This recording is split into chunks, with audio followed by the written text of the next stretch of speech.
Tapos, ito. Yan. Isang tali. So, mga, mga 4 na tali, ganyan yung nakahoy ko ngayong araw. So, yung nasa planggana at saka ito. Mga 4 na tali overall. Ayan, isang planggana. 2 planggana. Malalaki ito. Dry na to siya.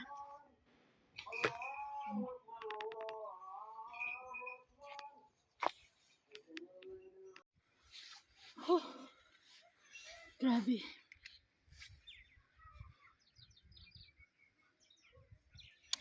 Basta yung ulo ko mga sis. Grabe yung kinahoy ko for today's video, for this day.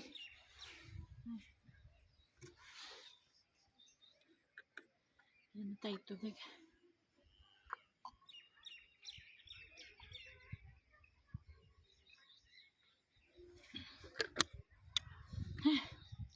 Oh, makikita niyo kung gaano karami yung kinahoy ko for today.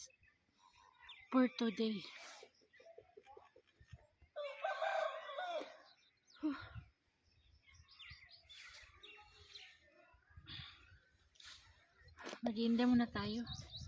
Di pa ako nag-lunch. Shanghai.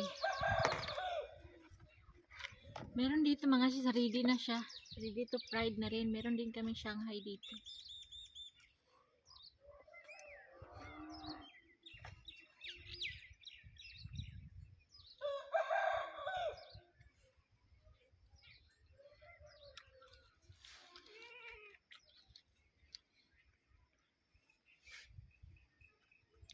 Alam niyo yung last topic natin?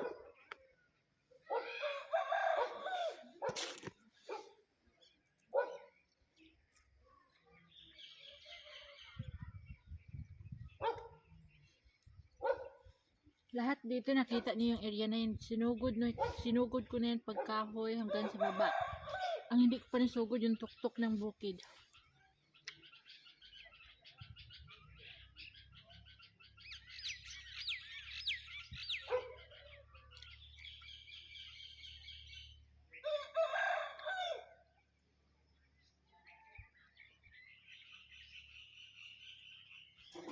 Alam niyo yung yung oras ko, kaysa maboring ako, kaysa magproblema ako, kaysa mag-stress ako, pinupokus ko sa pangangahoy araw-araw, kaya ang dami kong kahoy na iipon. Tapos mabilis din siya maubos kasi yung tangki na bakal namin, saksakan mo yun ng saksakan para mainit yung tubig. Tapos pang chapati pa, tanghali at gabi, yung ube ng chapati. Kung hiwalay lang kami ng bahay, siguro yung bahay ko kalahati kahoy. Kasi parang ginagawa ko na siya ng exercise.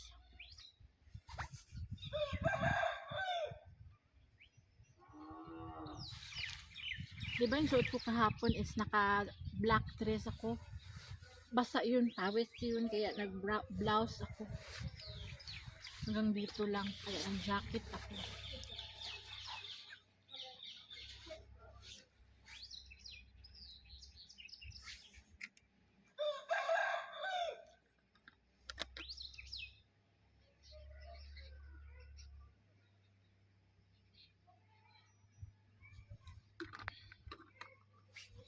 May offer sa akin trabaho sa city.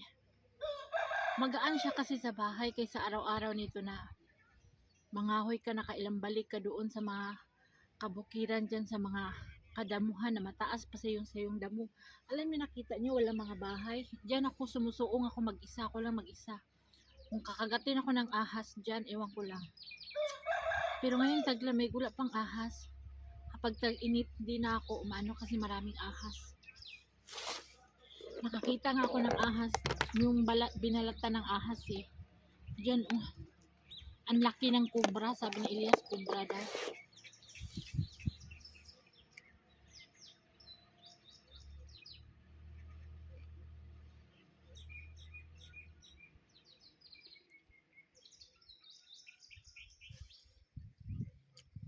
Kahit ako ko lang, nangangahoy ako. Kaya magmukmuk ako sa loob. Pinapawisan pa ako, nakakalabas pa yung pawis ko. Kahit malamig ang panahon.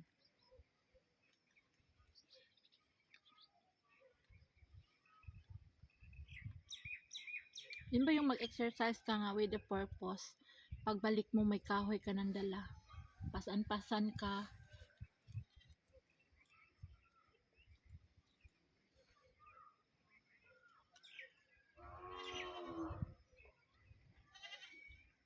Ngayon medyo madilim na, medyo lilim na. Tumigil na ako, nakaano na ako akyat, nakaapat na ako. Ang dami kong kahoy.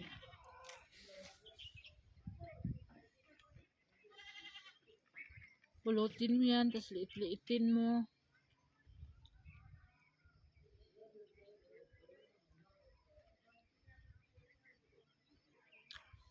Para ba dumaan ang araw, hindi timeless, hindi useless yung araw mo, may nagawa kang kabutihan.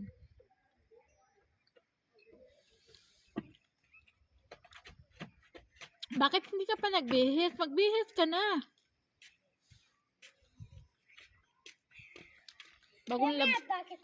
Bagong laba yung uniform mo, ngayon madumi ka na naman. Hindi ka kumain ng rice? Nag-video ako, oh.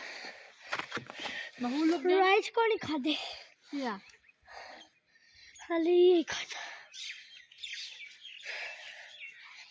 नीचे से राइस नाल खाने Ano ba yan? Lahat na ng pantalon mo, sira-sira na. Bago yung pantalon mo. ये बागो नहीं है पुरानी है Yan yung bago. Wag, uy, mahulog na. मैं पानी रखो मैं पानी Say hi. हाय Kasing laki na kaming dalawa.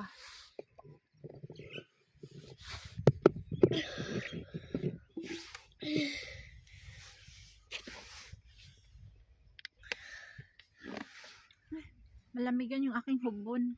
Diyos lang. May hangin. Tuyo na yung buhok natin sa hangin.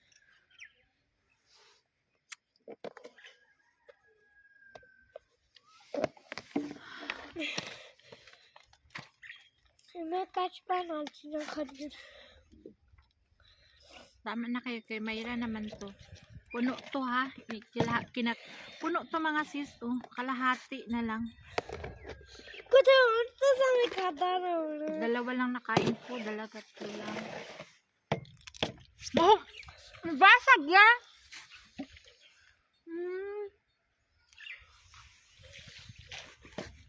Lamig. Wag!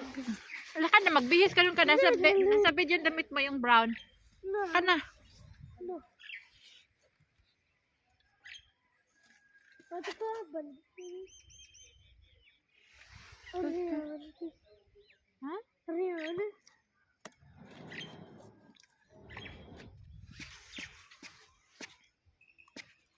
No, camera lang. Oh, yeah. Ikaw mangialam ka, nag-video ang ako. Bumaba ka na doon. Napapagod pa ako. मैं तो ज्यादा पागल हूँ कि रोज गोलियों की निशाश में बुला लो Ang dami kong kahoy doon dong, tingnan mo. Hanggang ngayon, ano pa yung pawis ko. Tumutulo. मैं ज्यादा कुछ उठी देता है इसमें बुला लो इधर चावल लगा मैं सुबह मार के देता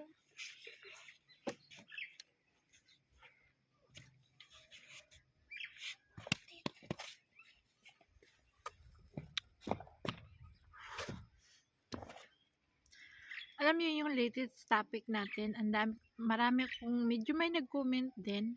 Hindi naman kadamihan, pero may nag-PM talaga sa akin personally, si Ma'am April. Thank you so much. Thank you so much, Ma'am April. Naintindihan ko na lahat. Bakit ganun sila ni Mayra at saka ni Elias. Kasi alam niyo ba mga sis, unang-una, nakikita ko sa mga comments at saka sa messages kung bakit. May mga silent viewers na hindi na nagko-comment, nag-message na sila. Ay, Sami?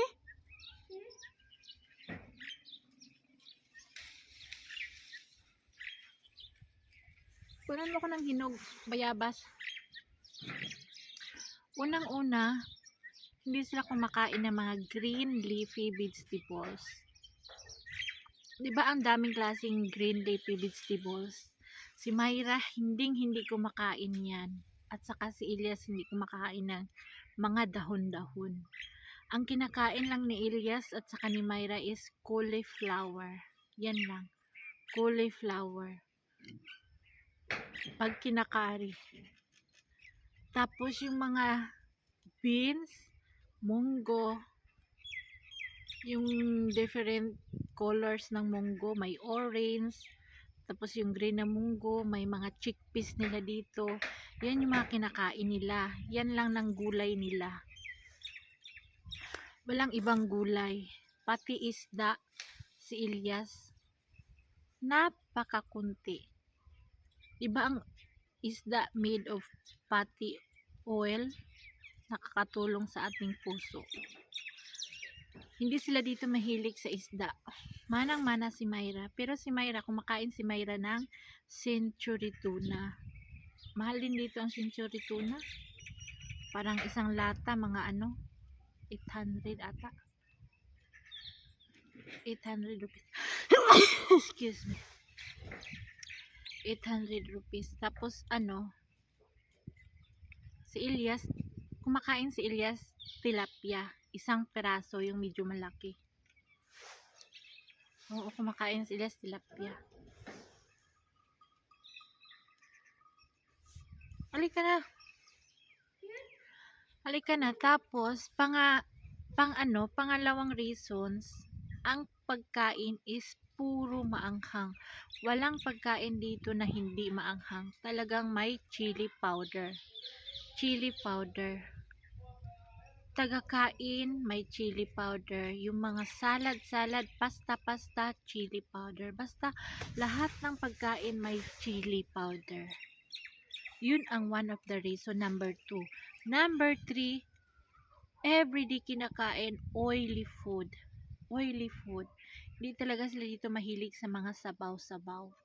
Never sabaw. Mag-native chicken ako. Native chicken soup.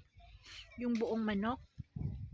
Yun lang kinakain ng mga anak ko, sabaw. Nilalagay sa white rice. Pero, nagaganon ako siguro sa isang taon. 2 beses lang. Ngayong winter, hindi pa ako naka-winter, naka-chicken soup. Paghanap pa ako ng manok. Makikita nyo yan sa video. Yun lang ang favorite ng mga anak ko, yung chicken soup. Nakukuha nila sa Pilipinas. Si Elias, ang rason ni Elias, pag umiinom daw siya ng sabaw, high blood daw siya, tumataas daw niya ng dugo niya, ganito, ganyan. Ang dami niyang reklamo, kaya pag ako nagluluto, hindi ko na siya pinapakain kasi kapag pinapakain ko, ako ang ibiblame niya. Tingnan mo, na high blood ako sa pinakain mo, ganito, ganyan. Kapag na-hospital yan siya, ako ang biniblame kasi ako nagluluto. Kaya, hindi ko yan siya inaano ko yan siya, o halika na, kain ka, pero isang beses lang. Hindi ko siya pinipilit kasi, iba rin isip niya ngayon biniblame na ako kung masama na yung pakiramdam niya, ako yung biniblame niya. Parang tanga lang. Kasi ganito luto ng ganito lang, asawa ko, ganito, ganyan. Parang parang baliw-baliw na. Ako ang naging sanhi, ako ang naging, tapos yung mga kapatid, hala, dakdak sa akin. Ay, ayoko na. Yung mag-ano ko, sabi ko, alay, kain ka kung gusto mo. Yun lang, ganun lang ako. Pero yung sa pilitin mo, kasi ikaw mabiblame. Yun lang. Oily foods, spicy foods, and vegetarian. Hindi sila mahilig.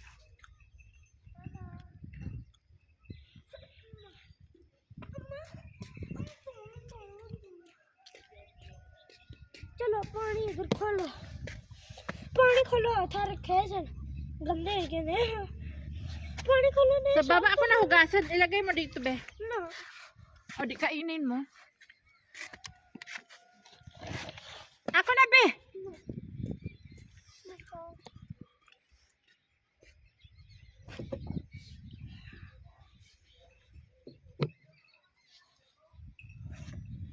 Chupa.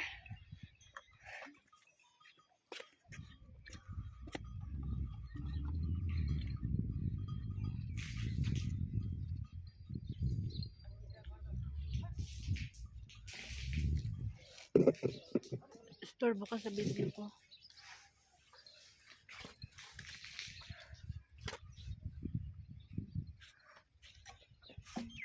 Maliban doon, mga sisa na banggit ko is galaw-galaw para hindi pumanaw. Si Mayra umuwi ng 4 o'clock, holiday ang school niya. Pagkatapos, pag uwi dito sa bahay, pahinga ng 30 minutes, again, mga 1 hour tutorial niya sa Islamic religion or Muslim na ano yung ano nila religion dito sa bahay.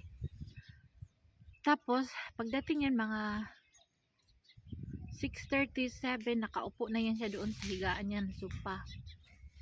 Bigyan ko yan siya ng pagkain kasi holiday sa pagkain, hindi yan siya nagbabaon. Holiday sa pagkain, mama nagutom ako, bigyan mo ng pagkain. Ano bibigay mo? Rice at saka yung mga kari-kari, ganyan. Mayroon man mga salan-salan, yung mga fried minsan, yung mga ganyan lang, oily din. Tapos nun, kakain niya siya ulit, mga ano na, mga 9 to 10 na ng gabi. Tapos nang kumain, after mga 1 hours, hindi yan siya tumatayo, dyan lang sa higaan niya. Kaya siguro may gas yan siya kasi nga, hindi gumagalaw, hindi naglalakad after kumain, ganyan. Nakapermi lang doon sa higaan niya. Sami? Tapos si Elias, ganun din. Pag kumain, nakamagnet yung upuan doon sa table. Doon sa, di ba sa kusina namin, may table sa may upuan. Nakamagnet yan siya doon. Hanggang alas 10 yan siya, alas 10 na yan siya, 10:30, papasok para matulog. Start yan siya upo doon, mga ano, mga 7 upo yan siya. Kasi meron kaming maliit na heater yung ganyan lang kalaki. Pangkamay lang, pang ganyan, pangkamay, pang paa, itaas mo yung paa mo. Tapos ganyan, dyan lang siya hanggang 10 to 11, saka siya matutulog. Ito na dyan. Asa na yung iba? Ito rabo. Akin na. Huwag mo itapon kay kainin ko yan kahit sira. Akin na. Saan pang iba? Bulagin ko.